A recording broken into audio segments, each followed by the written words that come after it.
સુરત શહેરમાં નકલીનો વેપાર કરનારો સામે એસઓજીની ટીમે લાલ આંખ કરી છે।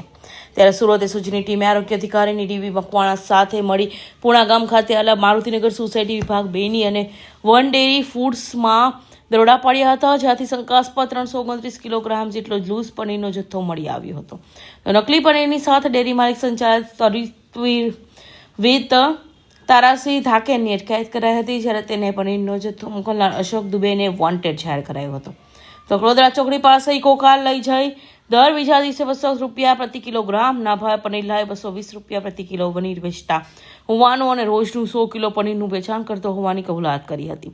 તો આરોપી સુરતના ચામુંડા ડેરી, માતા ડેરી, પટેલ ડેરી, શ્યામ ડેરી અને કેટરસમાં વેચાણ કરતો હોવાની કબૂલાત કરી હતી। એસઓજી સતત પનીર પકડવાનું કામ કરી રહી છે। આજે પૂણા ગામની અંદર A1 ડેરી ફૂડ્સ જે છે અને સંચાલક શક્તિભાઈ ઠાકુર જે ગોડાદરાના રહેવાસી છે, ત્યાંથી 329 કિલોગ્રામ નકલી પનીર પકડવામાં આવ્યું છે, જે કડોદરા ચોકડી પાસે એક દુબે નામનો અશોક દુબે નામનો માણસ છે, જે લઈને આવે છે અને આપે છે। 200 રૂપિયામાં ત્યાંથી ખરીદી કરે છે અને 220 રૂપિયામાં ચામુંડા ડેરી, માતા ડેરી, પટેલ ડેરી, શ્યામ ડેરી અને કેટરિંગના વ્યવસાય સાથે સંકળાયેલા લોકોને વેચે છે। રોજનું 100 કિલોગ્રામનું આનું કામકાજ છે।